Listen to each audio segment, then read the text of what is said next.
حوالي 20 مسلسل نزل في السيزون ده، انا شفت لحد دلوقتي منهم 15 مسلسل واتسحلت ما بقتش قادر. فانت لو انت زي مسحول ومش عارف تتفرج على ايه، الفيديو ده هيلخص لك اول 3 حلقات من المسلسلات اللي اتعرضت لحد دلوقتي. وخلينا متفقين ان لحد دلوقتي بعد كل المسلسلات اللي انا شفتها دي ان ده اسوأ سيزون رمضاني انا شفته لحد دلوقتي. المسلسلات مش احسن حاجة خالص، عكس مثلا السنين اللي فاتت. انتوا عارفين ليه الفسيخ اغلى من السمك؟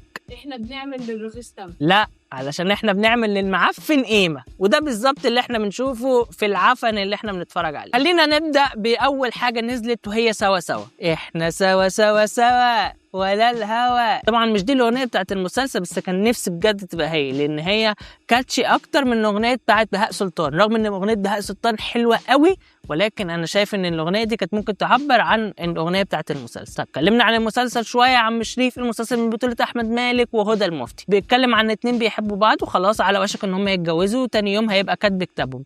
مرة واحدة أبوها أوت أوف نو وير قالك لا مفيش جواز. ليه يا عم الحاج؟ مفيش، ما أعرفش، هو كده مش هتتجوزي وهتتجوزي واحد تاني. مين الواحد التاني ده؟ يبقى صاحب أحمد مالك في المسلسل اللي هو حسني شد.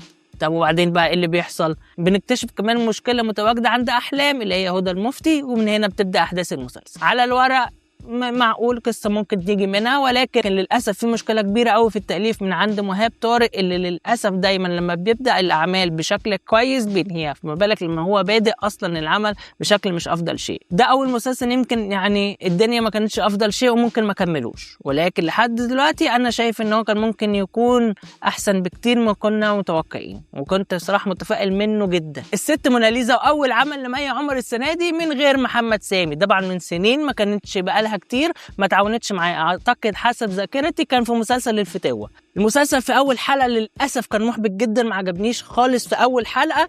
ان انا يعني وانا قاعد بتفرج كنت حاسس ان انا شفت الحاجات دي قبل كده، نفس الفكره برضو، واحده مظلومه وبعدين تتعرض للظلم وفي الاخر ايه بتجيب حقها. وكان في مفروض لاين حب ما بينها وما بين احمد مجدي، والكيمستري كانت معدومه جدا خالص، مش شايف اي كيمستري، عكس مثلا الكيمستري اللي كانت موجوده عند احمد مالك وهدى المفتي. طيب التتر كان معمول بالاي اي وكان شكله وحش قوي. الاغنيه ما كانش احسن حاجه، ما كانش زي السنه اللي فاتت انا بلا فخر. تمثيل مي عمر ما كانش احسن حاجه، يعني مثلا الفيلر والحاجات اللي عملها في وشها ما كانش مخليها عارفه تمثل، ويمكن كمان دورها في البدايه ما كانش افضل شيء، وده اللي خلاني يعني اللي هو طب هتفرج على ايه؟ طب ملهاش لازمه. قفلت الحلقه الاولى اللي هو بتحمسك بقى للي جاي، ولكن انا ما اتحمستش، فعشان كده ده اللي حصل في الحلقه الاولى.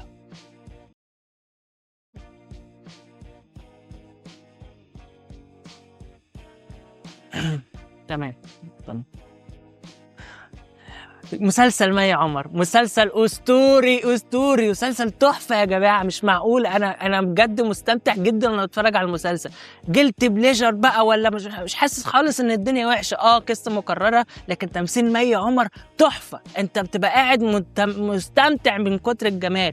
يعني زي ما كنت بقول في الاول ان الكيمستري مش احسن حاجه، بس من بعديها بقى ابتدينا بقى نشوف الدراما بتاعت المسلسل، نشوف قد ايه مي عمر مظلومه ومقهوره، وازاي ان هي بتعبر عن بنات كتير. وبعدين دي قصه حقيقيه، يعني انتوا متخيلين انها قصه حقيقيه، يعني حاجه حصلت، يعني مش كلام كده، لا يعني حقيقي مسلسل لازم تتفرج عليه. وفعلا يعني يا جماعه مسلسل مي عمر من اول تاني او تالت حلقه فعلا الوضع اتحسن كتير، وبقى خلاني انا عايز اعرف ايه اللي هيحصل لها، لانها اتظلمت وحاجات دي بتجيب جدا مع الناس. انتوا متخيلين ان المسلسلات وحشه لدرجه ان الست موناليزا بالنسبه لباقي المسلسلات حلوه قوي؟ انتوا متخيلين؟ نتكلم شويه عن الفنانه الجميله المخضرمه ملكه التمثيل والدراما ياسمين عبد العزيز. مسلسل ننسى اللي كان والبطوله مش عارف رقم كام مع كريم فهمي. المسلسل ده لحد دلوقتي بعد مرور اول حلقتين انا مش متشجع ليه تماما. مسلسل مكون من 30 حلقه ومعرفش يشدني من اول حلقه.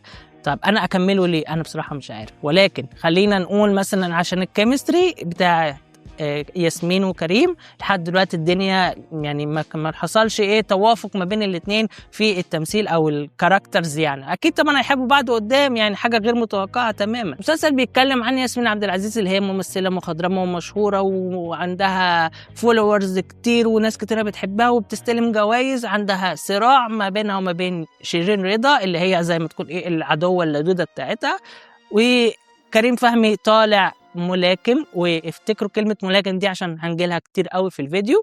وعمك كريم فهمي دلوقتي بعد ما بقى ملاكم بقى جارد، او بقى يعني واحد من اللي هم الجارز اللي بيروحوا في التصوير، فتعرفوا على بعض يعني وقتها. ياسمين عبد العزيز عندها بنت، ولكن للاسف البنت دي مش بتحبها، وطبعا العلاقه فاتره ما بينهم، وحاجات بقى كتير صراحه. يعني للاسف تمثيل ياسمين عبد العزيز في اول حلقه كان فيك، ممكن لنا نقول كده، ما كانش افضل شيء. عندها طبعا احسن من كده كتير، ولكن ما استمتعتش معاها، ما حسيتش بيها، ما تاثرتش بيها. لحد دلوقتي ننسى اللي كان بالنسبه لي هو اقل مسلسل، وما اعتقدش ان هكمله نهائي، انه 30 حلقه، الا بقى لو يعني حصل اي طفره قدام خلتني ان انا اكمل، زي اللي حصل السنه اللي فاتت في وتقابل حد. وكريم فهمي طبعا طالع الجدع الشهم الاصيل اللي بيدافع عن اهل بيته، وما ينفعش يتخانق مع جوز اخته في الشارع عشان ما يقلش منه، فلا يدخلوا بقى المحل وبعدين يضربوا هناك. الله على الاخلاق. ومن ياسمين عبد العزيز نروح لاحمد العوضي. احمد العوضي اخويا الجدع السندال، ملك التستيرون، الوحيد الذي لم ارى شخصا جدعا غيره، واللي طبعا لازم يضرب 6 7 8 9 في الحلقه، وكفايه لحد كده عشان الرقابه. لو ضرب 2 بس يبقى الحلقه دي مستواها ضعيف، لازم طبعا يحصل خناقه. ولكن المميز هنا ان هو طالع ملاكم سابق، وياه ما شفتش انا الملاكم دي خالص قبل كده. حكايه بتتكلم عن ان هو كان ملاكم سابق، وبعدين هو كان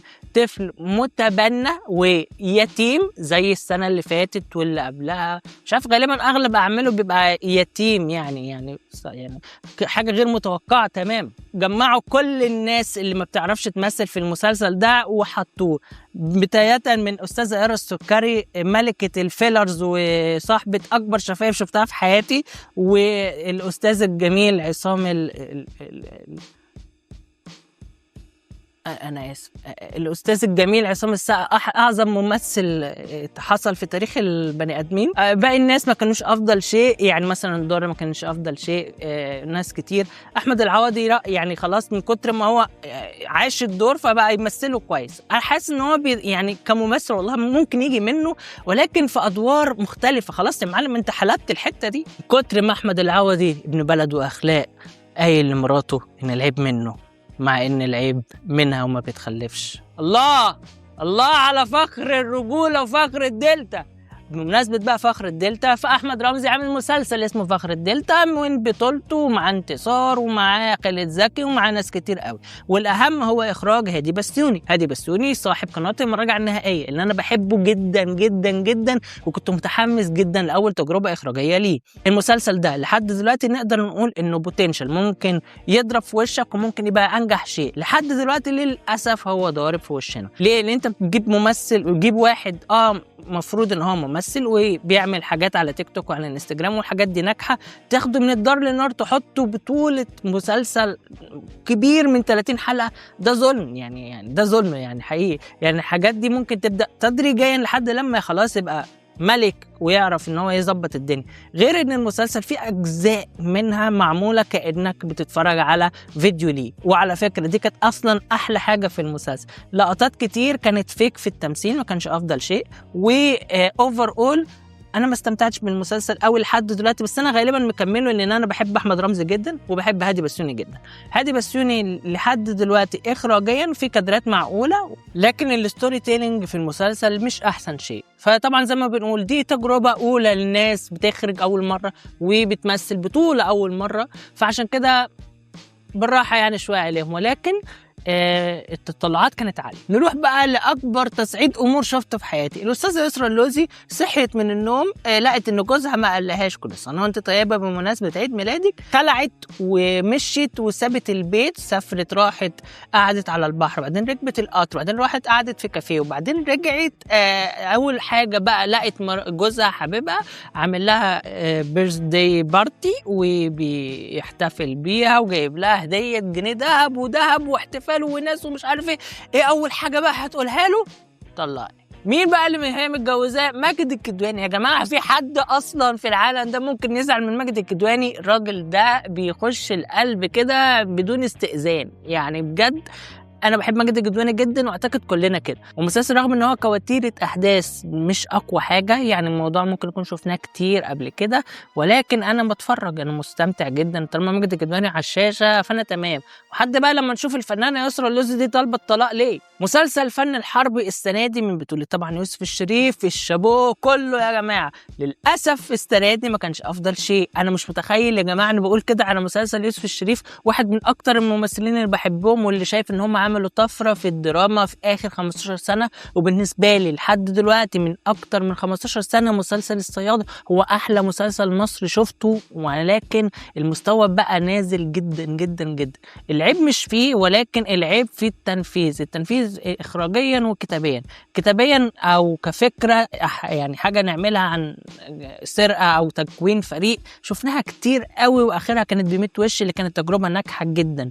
وشفناها لسه برضو قريب في فقره الساحر، شفناها في فرقه ناجي عطا الله، شفناها في افلام اجنبي لحد لما زهقنا. فان انت تعمل مسلسل 30 حلقه مكون من هذه الفكره وما تشدنيش، فدي مشكله. يعني هي اصلا حتيمه ناجحه، فانت بس حط شويه بهارات، حط فيها حاجات جديده تكون مبتكره شويه والموضوع هينجح. لحد دلوقتي بعد مرور 3 حلقات مفيش اي حاجه تعتبر فيها ابتكار شفتها. مفيش في ناس دمهم طالع تقيل شويه، الافيهات مش افضل شيء. المسلسل لايت كوميدي ولكن مش كوميدي لحد دلوقتي، لسه ما ضحكتش اللي هو بقلبي او حتى ابتسمت مع مرور الاحداث. فكمان كالعاده انا مكمل يوسف الشريف ما ينفعش اقول له لا، ولكن كان نفسي حقيقي المسلسل يكون افضل من كده. ولما نشوف مع مرور الاحداث المسلسل هيتحسن ولا لا. مسلسل مناعه بينتمي للمسلسلات الشعبيه اللي متوفره كتير جدا السنه دي.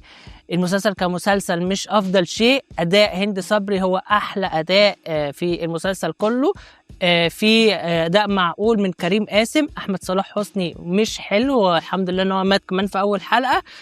بيتكلم عن واحده متجوزه رجل للاسف بيشتغل في الممنوعات وبيموت في اول حلقه، وبعدين بنروح بقى نشوف حياتها بعد هذا الموت، ان هو بيسلمها وبيقول لها انت اللي هتستلمي ايه بالشغل المكاني. هي مخلفه بنتين وعندها اخت كانت على وش جواز، وبنشوف بقى بعد الاحداث ماشيه على هذا النمط. مش افضل شيء المسلسل لحد دلوقتي. شايف ان هند صبري عامله اداء اوفر اول احلى من المسلسل كله. هي رغم انها اصلا مطلعينها انها عندها 30 سنه وهي اصلا اكبر من كده بكتير، فتمام مشي الحال. احنا بنحب هند صبري فتمام. فعن نفسي ما استمتعتش قوي بالمسلسل. على الوتيره الاخرى في مسلسل الكينج لمحمد امام اللي برضو بيقدم غالبا نفس تيمة مسلسلاته كلها اللي شفتها، إن سواء النمر او كوبرا او لمع القط او حاجات، يعني في حاجات كتير قوي حاسس ان انا شفتها منه قبل كده. ولكن الكاست اللي معاه حلو قوي، المسلسل قد يكون مبشر رغم ان هو معمول كتير قبل كده. فانا عن نفسي ممكن اشوفه بعد رمضان. عمرو سعد بقى طالع لنا بمسلسل اسمه افراج، وطبعا تيمة عمرو سعد غالبا الشعبيه دي انت شفتها منه برضو كتير. ولكن المره دي هو خارج من السجن في جريمة قتل مراته وبنته، وخارج بعد 12 سنة بس. طب هو قتلهم ليه؟ طب ايه اللي حصل؟ ده بقى اللي احنا بنكتشفه خلال الأحداث. وبعدين ازاي جريمة قتل 2 بدل ما تبقى اعدام ولا اشغال شقة 25 ولا 20 توصل ل15، ومن 15 يخرج 12 سير وسلوك؟ فده هنشوفه بقى مع مرور الأحداث. اوفر اول طبعا كان اداء عمرو سعد في اول حلقه كان حلو قوي، والمسلسل بروميسنج جدا ان احنا نكمل. مسلسل 2 غيرنا آسر ياسين ودينا الشربيني. انا لسه طبعا شايفين دينا الشربيني في مسلسل رائع اسمه لا ترد ولا تستبدل، وآسر ياسين كالعاده طليته تكون حلوه في رمضان. انا شفت اول حلقه لسه ما كملتش الباقي، ولكن المسلسل في الهدوء منه كده والهدوء، نبني بقى براحتنا ونشوف الدنيا ماشيه ازاي ومش عارف ايه، وكل واحد ايه حكايه لسه ما مشيتش قوي، ولكن انا كنت مبسوط وانا بتفرج عليه. هكمل غالبا 2 غير. واخيرا مع افضل مسلسل اتعمل لحد دلوقتي بعد مرور 3 حلقات، وهو مسلسل عين سحرية من بطولة عصام عمر وباسم سمرة. عصام عمر اختياراته جميلة رغم انه اخر مسلسلين ما عجبونيش، زي نص الشعب اسمه محمد وبطل العالم، واتكلمنا قبل كده يعني في بطل العالم ونص الشعب اسمه محمد ده كتير جدا. ولكن المرة دي اختيار سوبر سوبر سوبر وحقيقي. هشوف بقى ممكن كمل المسلسلات اللي احنا بنقولها دي، بس عصام عمر موهوب وبيعرف يمثل. دي حاجة مش موجودة في اغلب المسلسلات اصلا يا جماعة. غير بقى كده معاه باسم سمرة غول تمثيل، ومعاه ناس تانية انا شايفه ان هم يعني فيهم بوتنشال، وناس اول مره انا اشوفهم غالبا وبيمثلوا برضو كويس. كل ده تحت مظله واخراج السدير مسعود اللي كادراته تحفه تحفه تحفه، ستوري تيلينج ملوش حل حقيقي. انا قاعد مبسوط، عارف يعني ايه قاعد مبسوط ومتمتع بصريا وسمعيا وتمثيليا. فانا مبسوط وانا بتفرج على المسلسل. في حكايه حلوه طالعه ان هو اصلا مهندس كاميرات، وبيطلب منه ان هو يحط كاميرات بشكل غير مشروع او غير اخلاقي من واحده. الواحده دي بيحصل منها شيء معين بيخليه يتدخل، والتدخل ده بيبوظ له حياته، وبنشوف بقى تعامله مع حاجه هو عمره ما كان عايز يتعامل معاها، رغم ان هو كمان كان عايز يتجوز في اول حلقه، وللاسف الموضوع ما مشيش ليه، هنعرف برضو في الحلقه. وموضوع حلو، فكره جديده، تصوير حلو، تمثيل حلو، الدنيا تمام. غالبا كده كل المسلسلات اللي انا شفتها. قولوا لي في التعليقات ايه احلى مسلسل شفتوه، واستنوني في باقي المراجعات على اليوتيوب. ولو انت مش متابعني على تيك توك هتلاقيني بنزل كلامي عن كل حلقه غالبا هناك. واشوفكم ان شاء الله في الفيديو الجاي. سلام.